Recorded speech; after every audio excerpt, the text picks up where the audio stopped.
Hola Edgar, gracias por la invitación acá en este formato. Antes de empezar con Quinchetas, quisiera realmente empezar con Watching House y de cómo nació la idea. Ok, claro, pues la historia en particular es un poco chistosa porque pues realmente yo era de los chicos de la universidad que llegaba tarde, que los profesores no me querían mucho, que era como, no era el indisciplinado, pero de pronto no era como el más atento, como el más pendiente, sino yo era el tipo de estudiante que iba a la universidad, casi no apuntaba cosas, pero sí le prestaba mucha atención a todo lo que el profesor decía. O sea, yo no era de los estudiantes que tenía que anotar todo y estudiar en la casa, sino con solo prestar atención ya se me quedaba grabado y pues me iba bien en los resultados de los exámenes y todo, siempre me iba bien, pero era más que todo por eso, sí, por el tema de que prestaba atención a las clases, no tanto a los apuntes, sino memorizaba. Y bien, en noveno semestre, en la universidad, la profesora de proyecto de grado nos dijo que teníamos que prepararnos para hacer el proyecto de grado, que teníamos que escoger qué íbamos a hacer, ¿sí? Que si íbamos a hacer pasantías, si íbamos a hacer proyecto de grado. Entonces, en el salón yo soy ingeniero industrial, ¿sí? En el salón de ingeniería industrial eh, habíamos 32 estudiantes. De los 32, 30 personas decidieron hacerle el proyecto de grado a una empresa o hacer pasantías en otras empresas. Y pues la verdad yo nunca estuve de acuerdo porque yo dije, bueno, si yo estudié ingeniería industrial es para hacer algo para mí y no para ayudarle a alguien ajeno a mí. Entonces yo le dije a la profesora que pues no estaba de acuerdo con tener que ayudar a otra empresa, sino que yo quería crear algo. No sabía qué, pero pues si me podía colaborar. Entonces la profesora me dijo que tenía que investigar qué quería crear y que ella me colaboraba con mucho gusto con el proyecto de grado. Entonces resulta que así pasó. Esa fue la primera clase. A la segunda clase yo tenía que traer qué iba a hacer en el proyecto de grado, o sea, qué iba a hacer yo para, para poder presentar ese proyecto de grado. Entonces, la verdad, recuerdo mucho que la clase era a las 2:15 de la tarde y yo salí de la casa a la 1 de la tarde. Yo iba en el carro y yo dije, bueno, tengo 1 hora y 15 para entrar a clase, alcanzo a ir a lavar el carro. La verdad, fui a lavar el carro en los supuestos 15 minutos que hay acá en la ciudad y resulta que lavando el carro me demoré 1 hora y media más o menos, o sea, a las 12:30 fui saliendo del lavadero, o sea, ya iba 15 minutos tarde para clase. Sabía que la profesora no me iba a dejar entrar, pero igual yo iba. Y en ese lapso de tiempo que lavaban el carro, a mí me dio mucha rabia porque pues me ofrecían un servicio de 15 minutos, donde en realidad no eran 15, eran mucho más. Entonces, debido a ese tiempo que duré ahí como esperando, fue que yo me pregunté, ¿es imposible que en Colombia no exista una empresa que le haga ahorrar a uno este tiempo? Lo más valioso que tenemos los seres humanos en la vida es el tiempo, ¿sí? Es saber aprovecharlo. Y pues no es que lavar el carro sea una perdera de tiempo, pero sí existen métodos para ahorrar ese tiempo, ¿sí? Entonces yo dije, ¿será que no existe una empresa? Y pues me puse a investigar y no existía en Colombia una empresa que lavara vehículos a domicilio. Sí existían lavadores informales que iban hasta su casa, ¿sí? Pero no existía una empresa como tal a donde usted llamara y solicitara el servicio para que le lavara el carro en la casa. Entonces me quedó como sonando esa idea. La verdad, en el momento no la, o sea, no la entablé con la clase. O sea, la idea me surgió, pero yo no pensé en que fuera mi proyecto de grado. Simplemente se me vino la idea a la cabeza. Cuando llegué a la clase, llegué casi 25 minutos tarde. La profesora no me quería dejar entrar. Y en el salón de clases siempre hay un vidrio en la puerta y yo ya había llegado a la universidad y yo no me iba a devolver, o sea, yo quería entrar a la clase así fuera tarde y la profesora estaba empecinada en que no me iba a dejar entrar. Entonces empecé a hacerle escándalo a la profesora ahí desde la puerta, le tocaba la puerta, tocaba el vidrio, o sea, como que interrumpíle su clase hasta que me dejara entrar. Entonces la profesora me abrió la puerta y me dijo, señor Méndez, usted no va a entrar a la clase porque llegó muy tarde.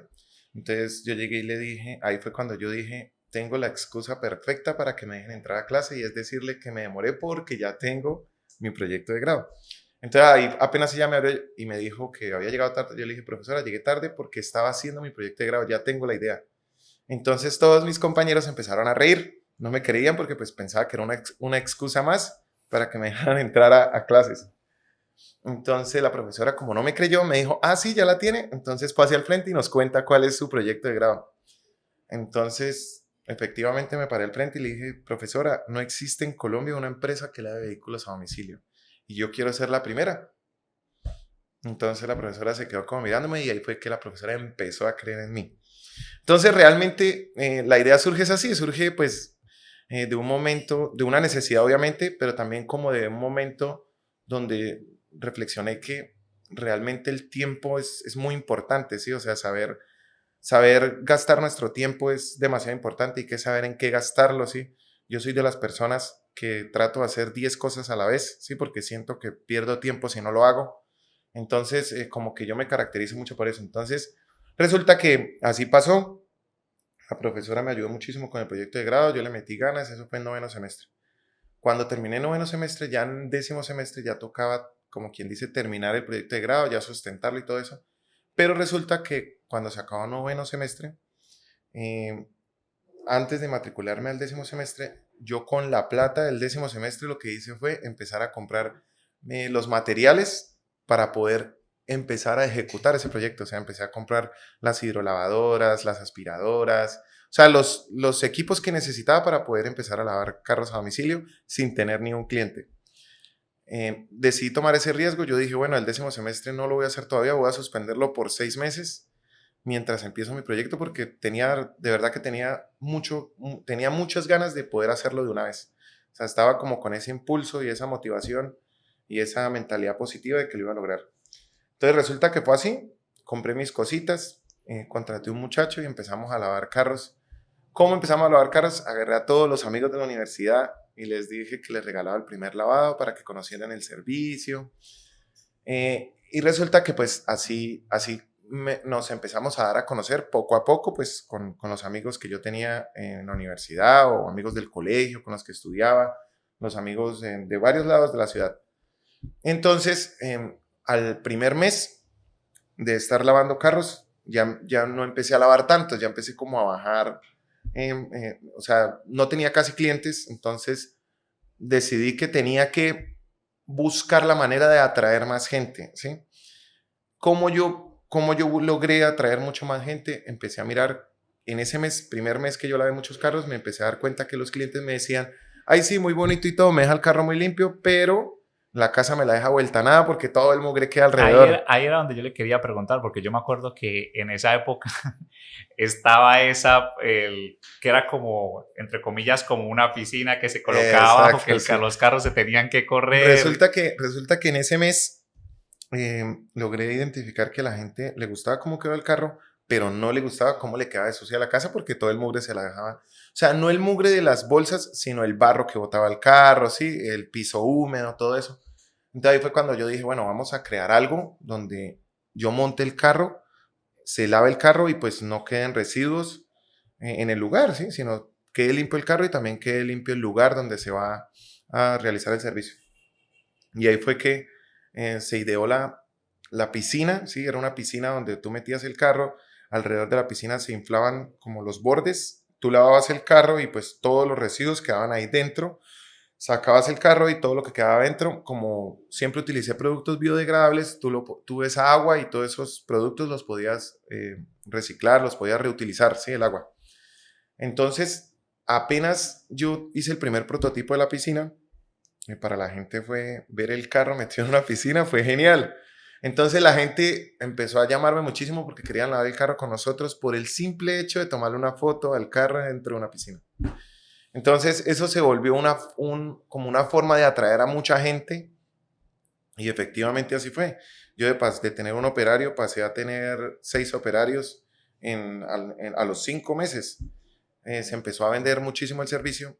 Ya las piscinas, ya no tenía una piscina, ya tenía 4 piscinas. Sí, ya empezábamos a manejar más el tema de las piscinas. Eh, Resulta que al año llegó el fenómeno del niño. ¿Sí? Estamos hablando, yo empecé el año 2014, ¿no? Más o menos como al año llegó el fenómeno del niño a la ciudad, que fue una época donde nos quedamos sin agua realmente, o sea, no teníamos ni para bañarnos, ¿sí? O sea, el que tenía tanque en la casa era afortunado, porque a la mayoría de cucuteños nos tocaba ir a buscar agua a pozos de agua donde, pues, para poder limpiar, para poder bañarse, para Sí, el poder... tema de Sí, reabastecimiento. exacto, sí, entonces, pues, obviamente la gente no lavaba los carros porque, pues, no había, si no había para bañarse, mucho menos para lavar el carro. Entonces, bajo esa necesidad, otra vez entré en crisis buscando la manera de cómo salir adelante para poder seguir vendiendo el servicio. Y me puse a investigar cómo lavar un carro sin agua. O sea, algo que realmente me parecía como imposible, pero pues lo empecé a investigar y di con un producto, ¿sí? Que ya actualmente muchos lo conocen, que es el lavado en seco. ¿Sí? Es un producto que lava el carro sin necesidad de agua, no raya el carro. Lo que hace el producto es apenas tú lo aplicas, cristaliza todo y a lo que pasa es el paño microfibra, recoge sin rayar, sin dejar. Y el producto viene encerado, o sea, aparte de eso deja brillante el carro. Pero ven, la sola cera viene ligada también con los otros productos químicos que empezaron a vender. Las qué, perdón, Los las... otros productos químicos que empezaron a vender. Bueno, yo cuando yo empecé a comprar el champú, que la llantina para darle brillo a las llantas, la silicona que para darle brillo a las pastas, cuando yo empecé a comprar todos esos productos, yo me empecé a dar cuenta que yo tenía que bajarle costos a esa compra de esos productos. Y como yo estudié ingeniería industrial, em, a mí me gustaba mucho fabricar y empecé yo a investigar cómo yo fabricar esos productos sin necesidad de comprarlos. Actualmente obviamente se fabrican todos y no se compra ninguno y pues los costos obviamente bajaron mucho. Lo mismo pasó con el lavado en seco. El lavado en seco al principio yo lo compraba, ¿sí? Pero poco a poco fui hallando la fórmula química, haciendo la descomposición y se logró tener la fórmula y se logró fabricar el producto de lavado en seco. Incorporarlo en el mercado fue difícil porque pues la gente es muy celosa con su carro, ¿no? Piensan que se lo van a rayar, que se van a tirar la pintura, que no va a quedar bien el carro, ¿sí? No. Entonces al principio muchas veces me tocó fue regalar el primer lavado de lavado en seco para que la gente Se se diera motivara. cuenta, sí, se motivara de que no estábamos engañando a la gente, que era realmente una, o sea, que era una realidad de que el carro quedaba genial. Y así fue que empecé yo y resulta que 6 meses después de estar trabajando con ese producto ya la gente no quería lavar en agua, sino quería lavar en seco. Porque se dieron cuenta que quedaba más brillante en seco que en agua, ¿sí? Porque el lavado en seco tenía cera carnauba que hace que el carro quede más brillante. Eh, Después de eso fue que me empecé a dar a conocer no solo en la ciudad, sino también en el país. Y me empezaron a contactar de varios lugares de la ciudad para franquiciar. Y ahí fue cuando, según el estudio que se hizo en la empresa, decidimos por Bogotá. En Bogotá se vendió la primera franquicia en el año 2016, ¿sí? 2 años después de haber iniciado. Lo mismo, o sea, fue un tema realmente complicado porque era 2016 y yo no había podido terminar mi 10.º semestre. ¿Cómo era ese modelo de negocio? Mucha gente ve la franquicia y realmente piensan, pues hay muchas maneras, ¿no? Por ejemplo, de que la marca le da todos los implementos. Sí, lo que nosotros hicimos fue un contrato de franquicia donde la empresa le provee todo a la franquicia, ¿sí? O sea, lo que son, como yo le fabricaba el champú, el lavado en seco, la llantina, la silicona, el ambientador, yo le fabricaba todo a la persona y la persona me los compraba a mí, ¿sí? Ellos pagan un canon por utilizar la marca en la ciudad, ¿sí? Yo se lo ofrecí de dos maneras, por canon o por porcentaje de ventas, pero pues se llegó a un mutuo acuerdo que era por canon. Se manejó de esa manera. Eh, Eso fue en el año 2016, ¿sí? En el año 2016 yo no había terminado mi carrera por estar trabajando, ¿sí? Por estar con mi proyecto.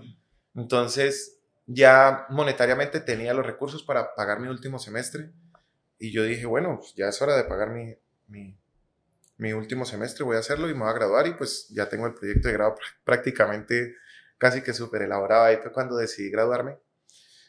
Me matriculé en el último semestre, fue el mejor proyecto de grado, fue genial.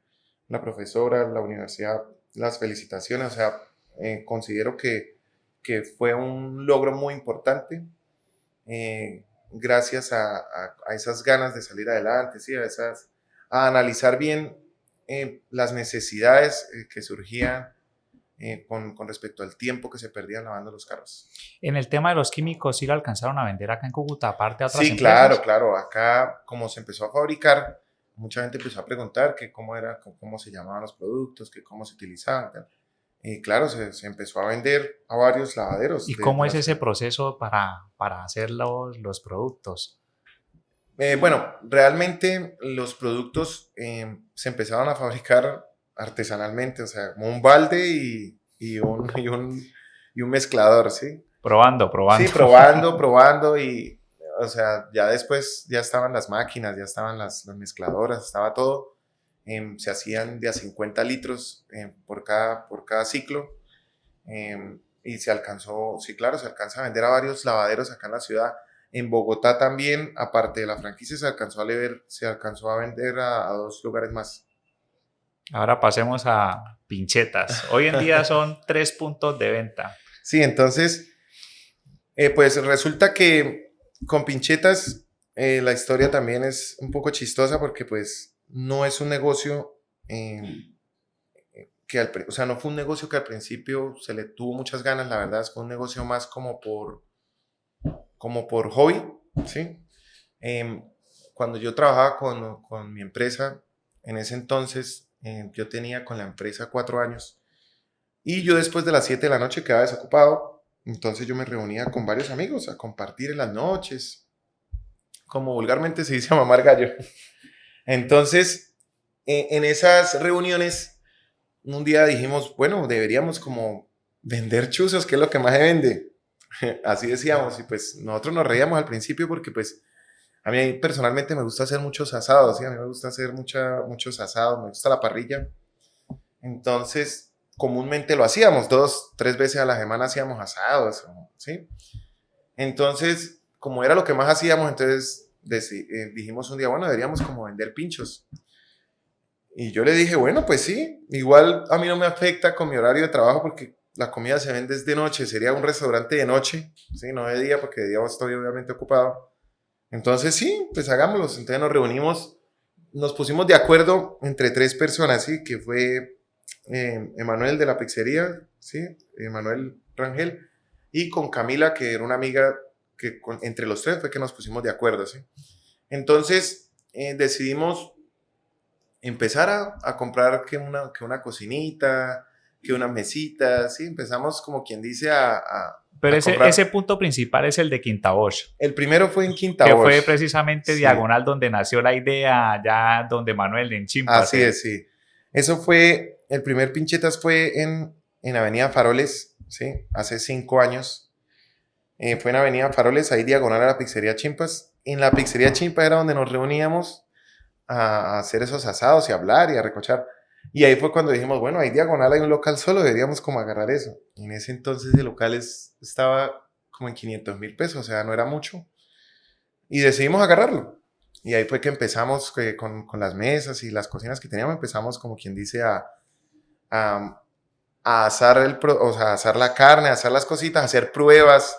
Me acuerdo tanto que hicimos muchísimas pruebas y no dábamos con un sabor hasta que dijimos, no, pues hagámoslo como normalmente lo venimos haciendo y se empezó a trabajar y ahí fue cuando se buscó la manera, apenas se empezó a vender a la semana, se empezó a buscar la manera de cómo presentarle el producto al cliente para atraerlo, ¿sí? Porque pues normalmente un chuzo lo ve uno en cualquier lado, ¿sí? Sí, es un commodity, lo pueden vender en Exacto, cualquier lugar. eso uno lo ve en cualquier lado y pues se estaba buscando era la manera de cómo presentárselo al cliente que diga yo quiero comerme eso. Así sea feo, pero que o sea, visualmente sea atractivo. Entonces ahí fue cuando se dio con la idea de presentarlo así colgadito, ¿sí? Entonces cuando se dio la idea y se empezó a hacer todo eso, la gente decía, oye, es increíble que un pincho cueste 9.000 pesos y venga así colgado, así que venga bien presentado, con papita criolla, su salsa. Entonces, realmente, al principio, la atracción fue esa, ¿sí? Fue como la presentación del producto, porque realmente el sabor era un sabor muy normal, ¿sí? No se había estandarizado nada, ni salsas, ni adobos, ni sabores, nada. O sea, era solo presentación lo que nosotros vendíamos, la verdad. La gente comía y decía, sí, muy rico, pero hasta ahí. Pero Así, qué pasó ahorita, digamos, en el segundo punto? ¿Cuándo se se convirtió en el Después de traslado. ahí, exacto, después de 6 meses de estar con ese primer punto y que la gente viera que le servían el pincho así colgado, realmente alcanzamos a empezar a vender muchísimo. Entonces ahí fue cuando tomamos la decisión de abrir un segundo pinchetas, ¿sí? 6 meses después de haber abierto el primero.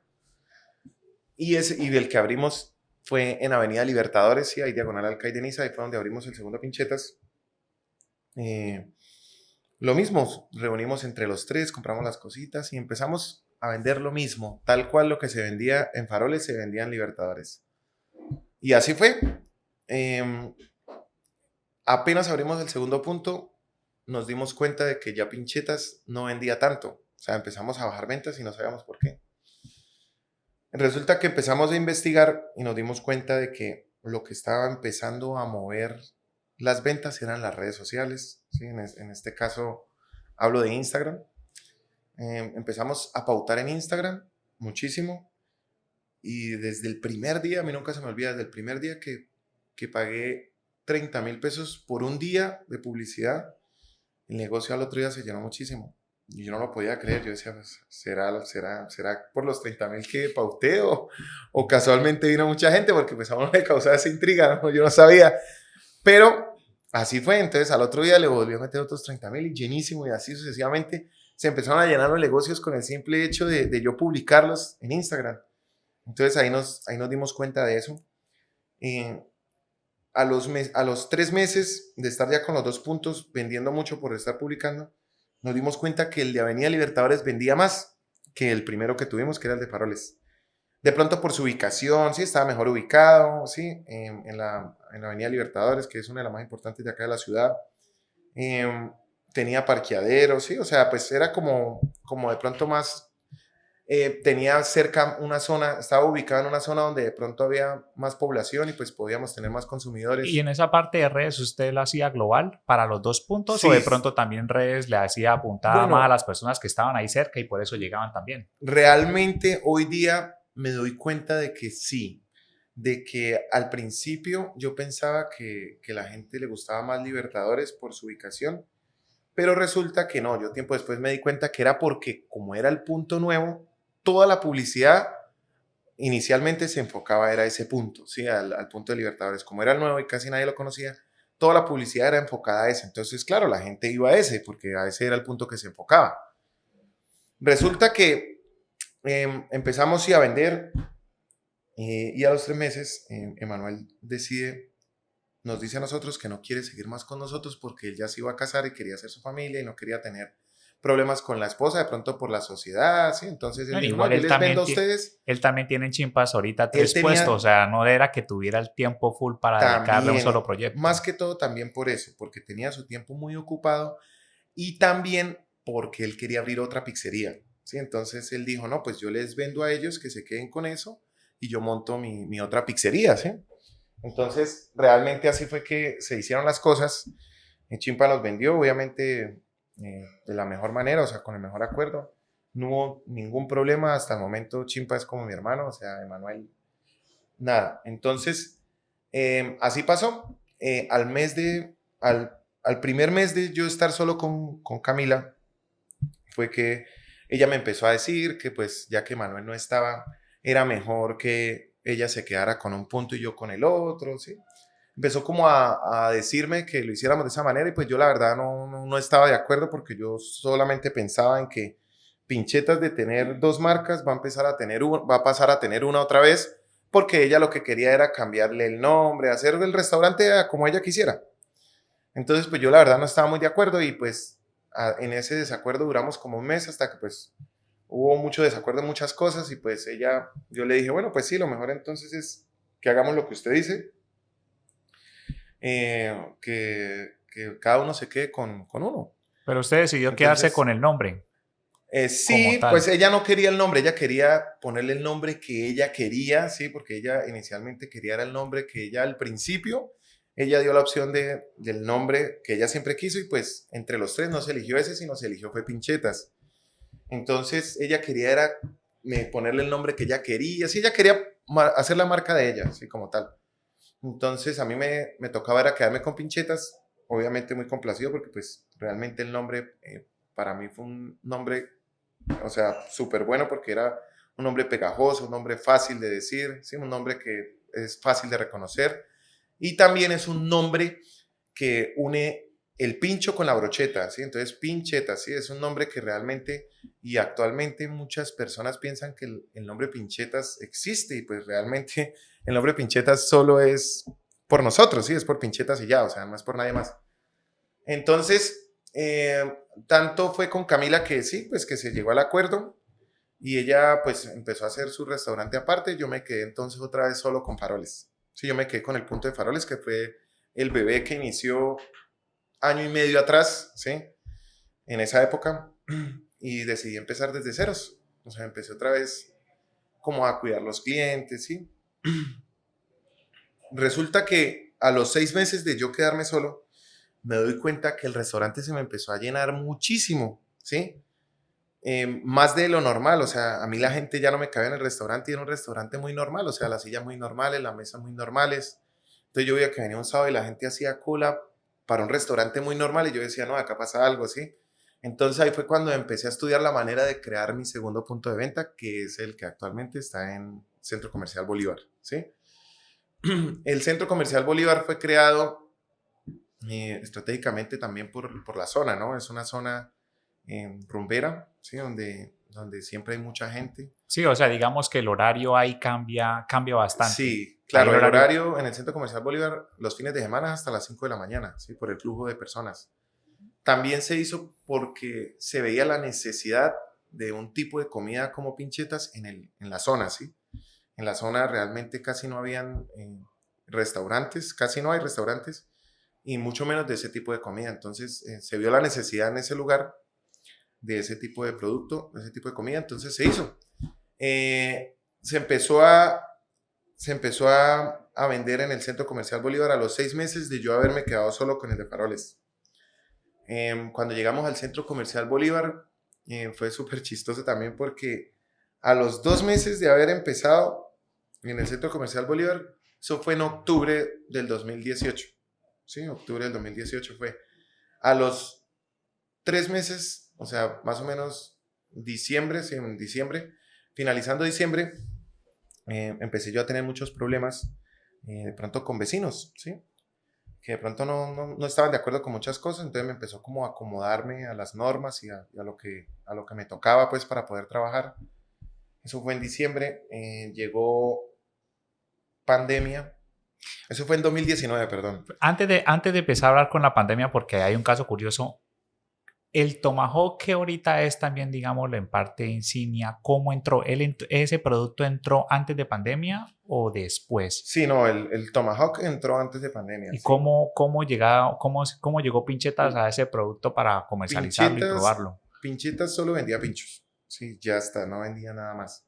Entonces la gente empezaba a exigirle a uno que deberían vender cortes de carne, que deberían vender hamburguesas, que deberían vender más cosas como para ofrecerle más variedad a los clientes.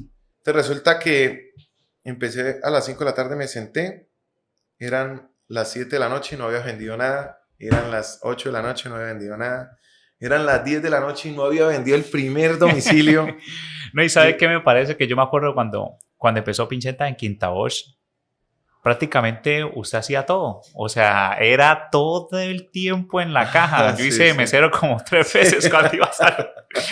Era Es increíble correcto, cuando sí, la sí. gente hacía fila Sí, y era una manera como de distraernos cuando yo salía de la oficina. Entonces, total, eso, sí, el sí. tener ese cambio de esa dinámica de poder, de tener esa gente y después decir, uy, no va a entrar nadie, deja Sí, en sí. blanco a cualquiera. Entonces resulta que eran las 10 de la noche y yo no había vendido ni el primer domicilio. Entonces yo dije, no, esto es una señal, definitivamente me toca cerrar el punto de venta, acá no hay de otra. Resulta que faltando 15 minutos para las 11, o sea, faltando 15 minutos para yo cerrar y ya definitivamente no vendí nada, llegó una señora en un carro.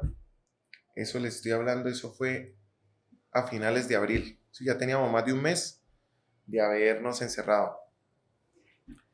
Y llegó una señora en un carro y yo muy emocionado salí a atenderla y, y le dije, le ofrecí el menú. Entonces la cliente me dijo, ¿será que yo le puedo pedir un pincho pero ¿será que yo me lo puedo comer acá? Y yo le dije, lo que pasa es que no le puedo sacar mesa. Le dije, no, me dijo, no, yo me lo como acá en el carro.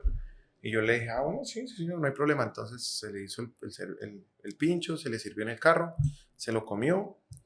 Pero cuando ella estaba comiendo, yo era pensando de por qué ella me dijo que se lo quería comer en el carro y no se lo llevó para la casa, así, relajada, allá en su comedor, tranquila. Entonces, a lo que terminó de comer y fui a cobrarle, le pregunté, pasé por la imprudencia de preguntarle, qué pena hacerle esta pregunta, pero ¿por qué se lo comió en el carro y no en su casa más cómoda? Le pregunté. Entonces la cliente llegó y me dijo, lo que pasa es que su producto es muy bueno, pero recién hecho. A mí me encanta el recién hecho. Ya cuando llega a la casa no me gusta tanto, me dice ella. Entonces yo me quedé pensando y dije, claro, por eso es que los restaurantes pierden el goodwill, ¿sí? Porque el producto, cuando se lo comen no recién terminado, pues el término, la cocción, el sudado de la caja, muchas cosas hacen que no sepa igual. Entonces ahí empecé a comprender eso y entonces me di cuenta, ese fue el único pincho que vendí en toda la noche. ¿Sabes? Yo también que pienso en tema de pandemia, que la gente de un momento de pasar todo el día encerrado, casi que salir a dar una vuelta en el carro se volvió un lujo. Exacto. Usted salía y comía y respiraba, o sea, Total, de estar sí. ahí. Entonces, digamos que también le da a usted esa posibilidad de aire, de esto, digámoslo, de energía para poder llegar, comer, disfrutar y salir, se distraía y volvió otra vez a la casa porque el resto todo estaba completamente cerrado. Sí, sí, así es.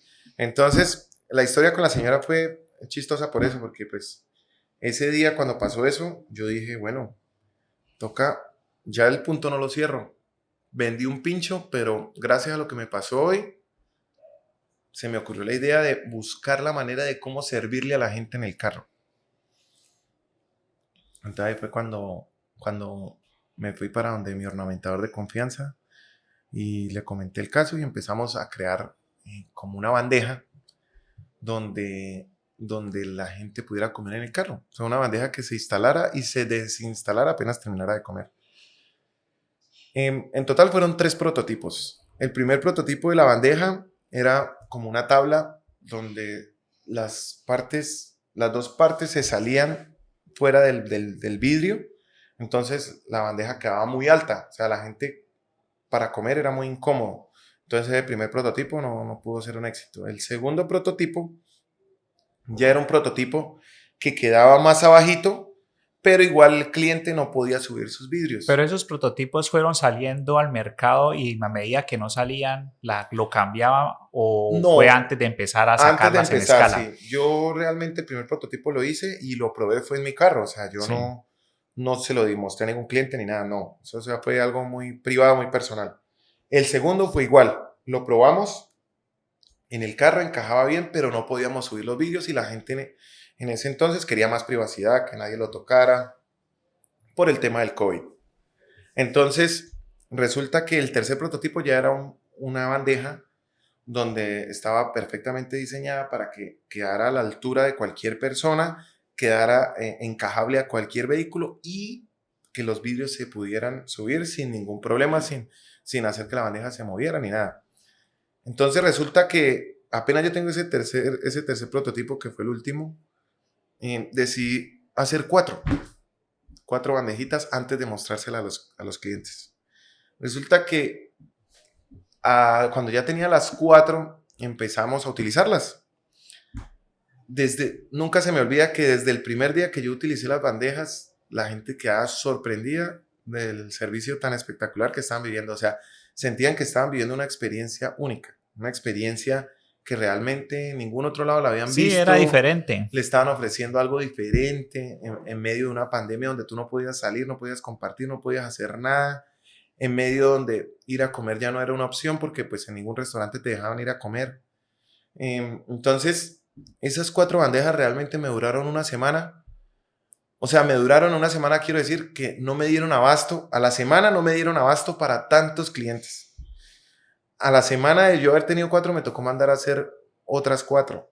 A los 15 días me tocó mandar a hacer otras 20. Ese tema de marketing de redes cuando empezaron las bandejas igual lo siguió implementando con los videos Claro, y las fotos siempre, para que siempre siempre el tema de las redes sociales ha sido vigente, o sea, siempre ha estado ahí, siempre, todas las ideas, todas las cosas que se han creado, todas las cosas que han pasado, las redes ha sido el promotor principal, ¿sí?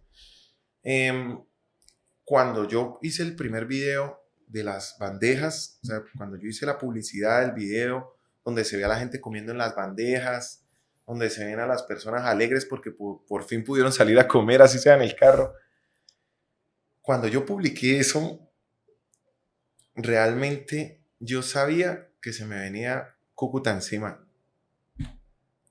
Me tocó, me tocó tener 60 bandejas para poder atender a a todas las personas, a todos los clientes en los dos puntos de venta. Tenía el Centro Comercial Bolívar y tenía Avenida Faroles. Cuando yo empecé a vender con esas bandejas, el Centro Comercial Bolívar fue el punto que más vendía porque el centro comercial lo tenía para mí solo. Sí, el espacio, el El parqueadero. espacio era para mí solo.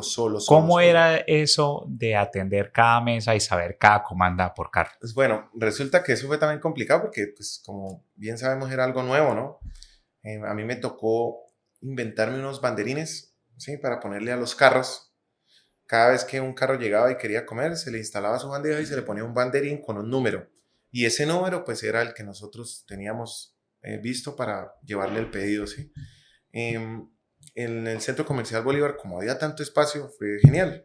Un espacio gigante, un espacio donde la gente podía parquearse donde quisiera. Tenía todo el centro comercial para mí. Y en la avenida Faroles ni parqueadero había, entonces era complicado. Tuve muchos problemas con los vecinos. Sí, tuve muchos problemas con la policía también por la organización de los vehículos, que los vehículos querían comer. Así se parquearan a mitad de la calle, pues yo tenía que saber manejar la situación para no tener problemas con la comunidad. No, igual en pandemia, pues el tema de que cada persona no podía salir, bajarse y ver todo ese poco de carros era un problema para ellos también. Sí. Entonces, realmente, cuando me di cuenta de que esas bandejas fueron un boom, que fueron un éxito, me di cuenta de que empecé a tener muchos problemas con el parqueo de los carros, ¿sí? Porque como bien ya les dije, en Faroles no tenía parqueadero y pues era casi imposible poder organizarlos. Y en el Centro Comercial Bolívar sí tenía el espacio, pero empecé a tener problemas con la administración, ¿sí? Que porque muchos carros, que el parqueadero, bueno, en fin. Entonces tomé la decisión de buscar un lote grande donde yo pudiera parquear mis carros, o sea, los carros que yo iba a atender. Entonces ahí fue cuando se dio con la idea del tercer punto de venta, que es el de Sayago, Pincheta Sayago.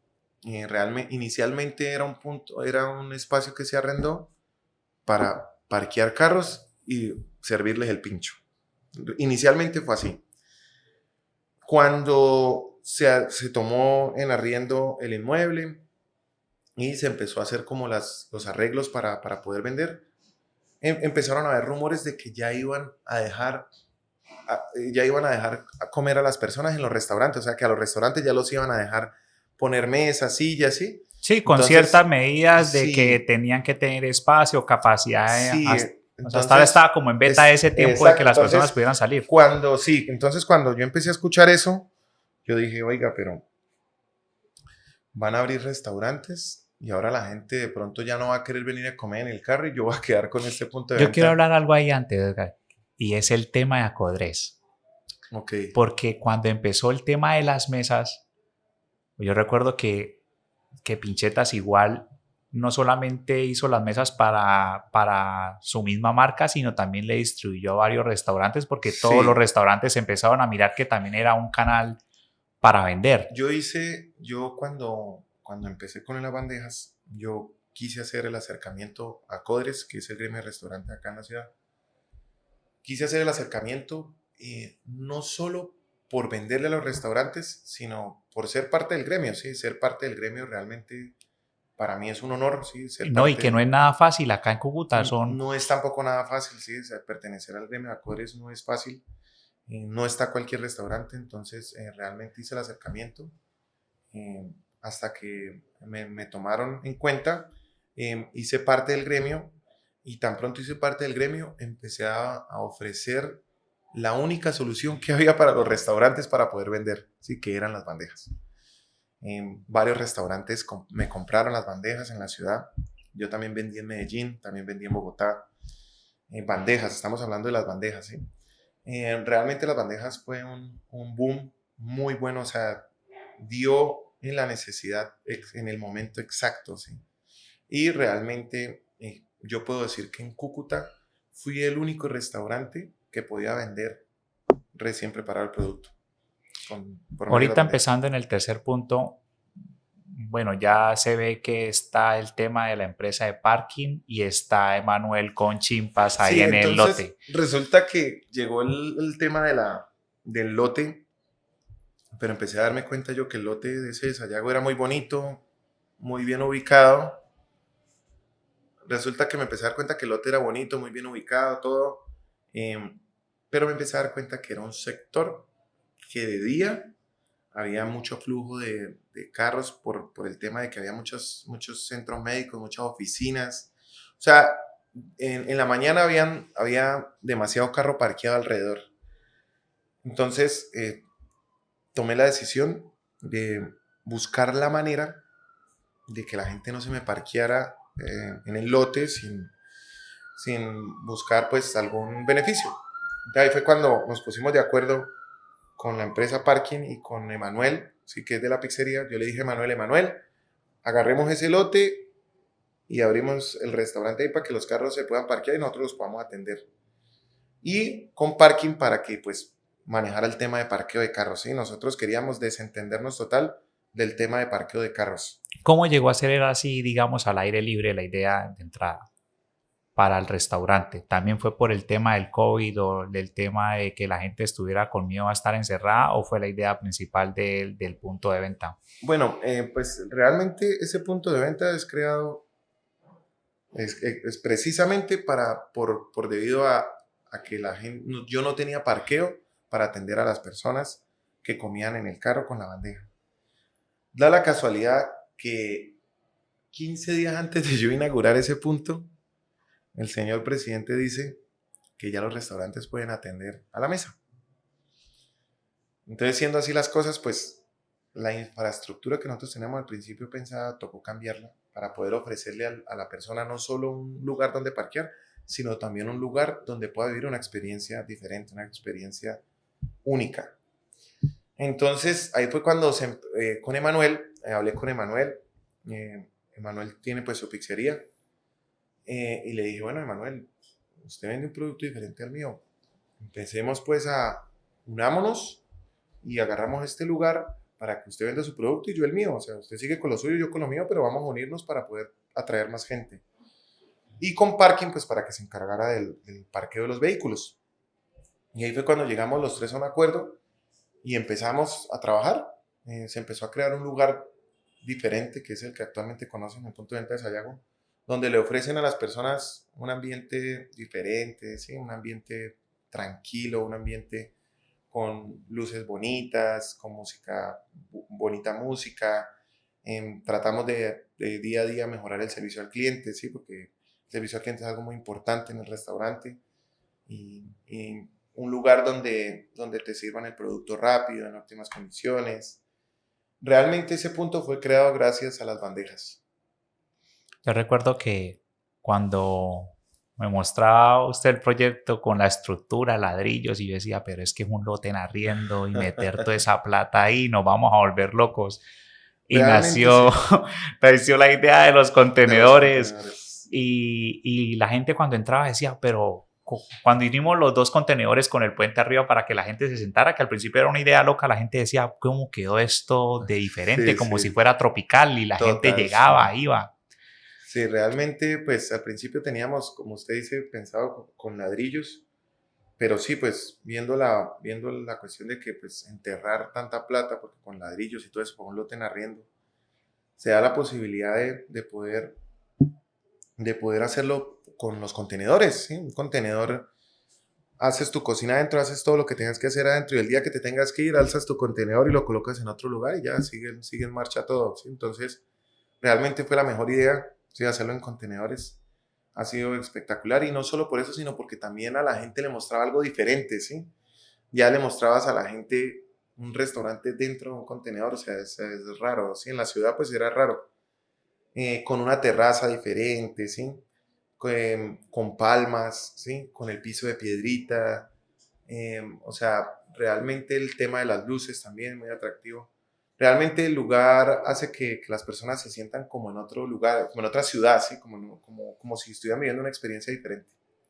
Antes de acabar este podcast, hay personas que, digamos, no saben cuántos ingredientes tiene una tártara, Edgar. Porque uno lo ve y dice, no, son 3 o 4. No necesito que me dé la receta, pero sí un número Bueno, de la tártara de pinchetas, cuántos ingredientes tienen como para que tengan una base. actualmente la tártara de pinchetas o la salsa de pinchetas es realmente una insignia para nosotros. Muchas personas me preguntan lo mismo.